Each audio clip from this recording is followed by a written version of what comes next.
Assalamualaikum warahmatullahi wabarakatuh. Kami dari kelompok 4 izin mempresentasikan hasil pembuatan makalah kami dengan judul penggunaan kopi robusta sebagai ekoenzim untuk mengkontrol eh, larva nyamuk. Untuk anggota kelompok kami beranggotakan Putih Ayu Maharani dengan NIM 2151308 saya sendiri Raffi dengan 215 dengan NIM 2151308. Selanjutnya adalah Ridho Nur Fajri dengan NIM 215131007 dan yang terakhir adalah Tasya Nabila Sylvia dengan NIM 215131008. Saya sendiri selaku moderator izin memulai dengan menjelaskan poin-poin dari pembahasan yang terdiri dari 7 poin pembahasan. Yang pertama yaitu latar belakang, yang kedua waktu dan lokasi, yang ketiga metode, yang keempat ringkasan dan hasil, yang kelima adalah apakah hal ini bisa terjadi di Indonesia.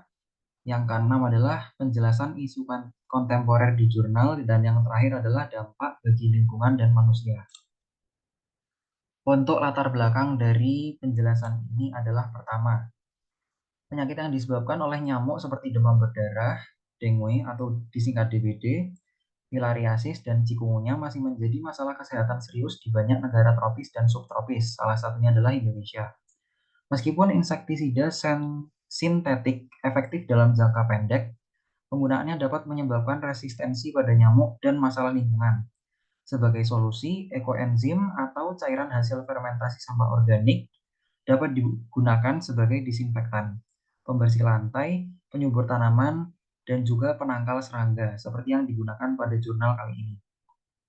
Proses pembuatannya melibatkan proses fermentasi selama 3 bulan, dan penelitian menunjukkan limbah kulit buah kopi dapat diolah menjadi ekoenzim yang efektif untuk mengendalikan larva nyamuk Culex sp, mengurangi populasi nyamuk, dan mengurangi dampak penyakit yang mereka sebarkan, serta memberikan solusi ramah lingkungan untuk masalah kesehatan masyarakat.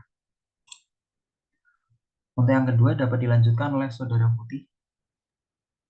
Kemudian ada waktu, lokasi, dan metode. Untuk waktu penelitian ini dilaksanakan pada bulan April sampai Juli, yaitu berkisar 3 bulan pada tahun 2022. Kemudian untuk lokasinya itu sendiri di Laboratorium Biologi IP di Garut.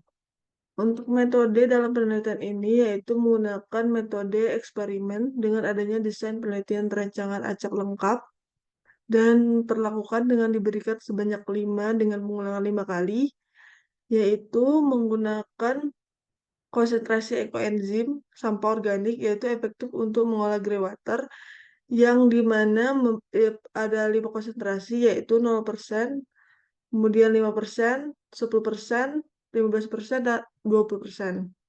Selanjutnya,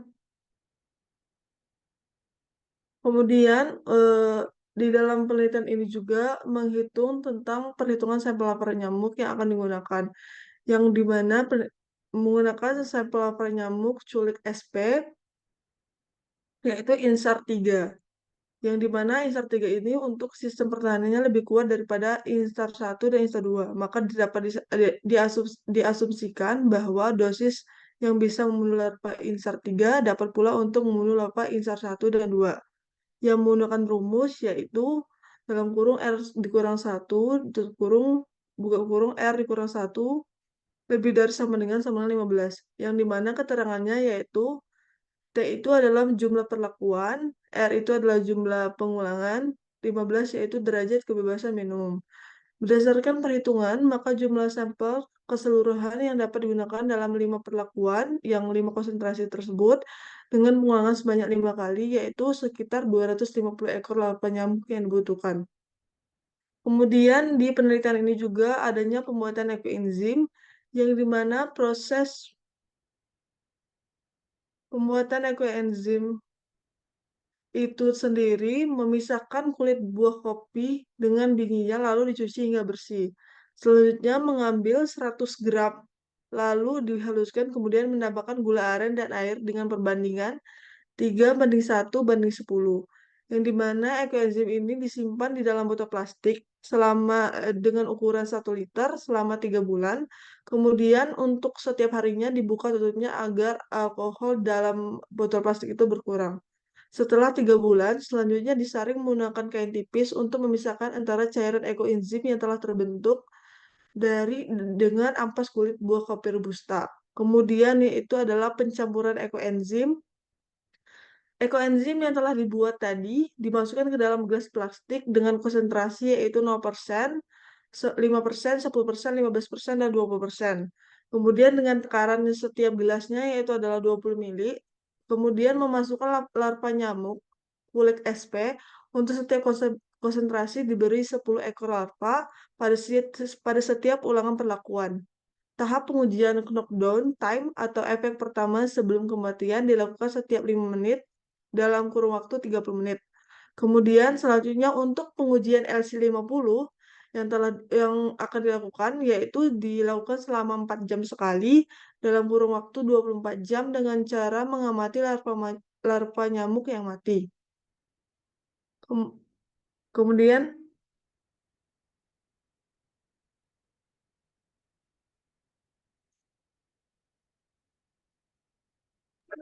Ya, akan dilanjutkan oleh Rinjo. selanjutnya adalah ringkasan dari hasil. Jadi untuk hasil dari penelitian ini adalah dari penelitian yang dilakukan tentang waktu yang digunakan itu sekitar dari 5 menit sampai 25 menit. Jadi knockdown time dari masing-masing waktu ini dan itu menunjukkan semakin lama itu semakin menunjukkan penurunan dari mortalitas larva tingkat SP. Jadi pada 5 menit awal hingga 30 menit akhir itu mengalami penurunan nilai knockdown time nilai KT. Nah, pada nilai konsentrasi 10% itu nilai larvanya itu memenuhi sesuai dengan LC50. Dengan 50% yang SP itu mati gitu. Atas pemberian dosis 10%. Dan pemberian dosis 20% itu mencapai titik tertingginya dari dosis tersebut. Jadi menyebabkan 78% curex SP itu mengalami peningkatan mortalitas.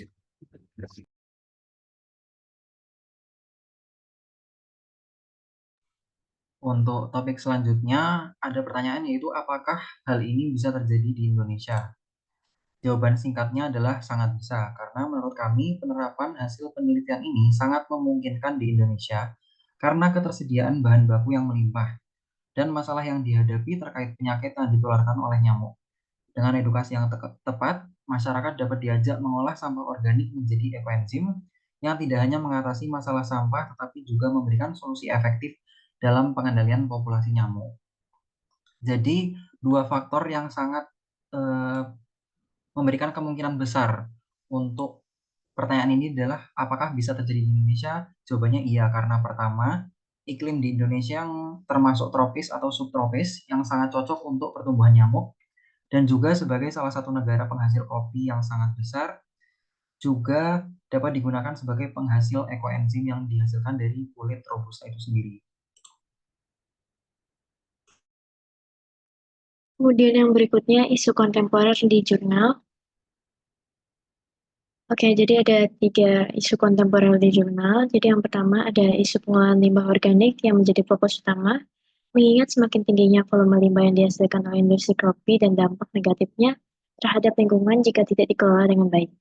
Yang kedua ada isu kesehatan masyarakat, terutama dalam konteks pengendalian faktor penyakit seperti nyamuk Culex SP, yang diketahui sebagai pembawa virus penyebab penyakit berbahaya seperti demam berdarah dan filariasis.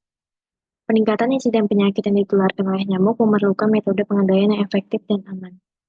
Kemudian yang ketiga ada isu inovasi dalam bioteknologi dan aplikasi produk alami dalam bidang kesehatan dan lingkungan. Dengan memanfaatkan bahan alam yang tersedia secara melimpah dan murah, seperti limbah kulit kopi, penelitian ini memperlihatkan bagaimana solusi berkelanjutan dapat diterapkan untuk mengatasi masalah lingkungan dan kesehatan secara bersamaan. Kemudian dampak bagi lingkungan dan manusia. Untuk dampak bagi lingkungannya sendiri, itu ada mengurangi jumlah limbah organik yang berpotensi mencemari lingkungan, mendukung pengolahan sampah yang lebih berkelanjutan, dan penggunaan ekoenzim sebagai agen pengendalian hama yang ramah lingkungan, mengurangi ketergantungan pada pestisida kimia yang berbahaya bagi ekosistem.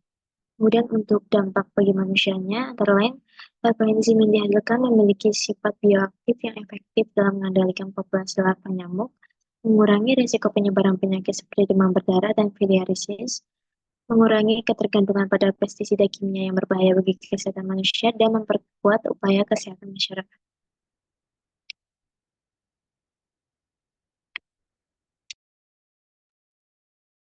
Kemudian untuk kesimpulan yang dapat ditarik dari presentasi ini yaitu di mana ekoenzim kulit buah kopi robusta tadi berpengaruh sebagai larvasida alami terhadap larva nyamuk kulit SP tadi. Kemudian bahan kimia bioaktif yang terdapat dalam kulit kopi robusta tersebut seperti adanya alkaloid, sponin, tanin, dan flavonoid dan lain-lain dapat digunakan sebagai agen-agen pembunuh jentik nyamuk jenis kulit SP. Kemudian potensi larvasida ekoenzim kulit buah kopi robusta tersebut efektif pada konsentrasi 20% dengan mortalitas yaitu 78%. Sekian dari kelompok kami, tetapi sebelum saya akhiri, izin menjelaskan terkait kontribusi dari masing-masing anggota itu sudah sesuai dengan apa yang dipresentasikan pada presentasi kali ini. Sekian dari kelompok kami, kurang lebihnya mohon maaf. Wassalamualaikum warahmatullahi wabarakatuh.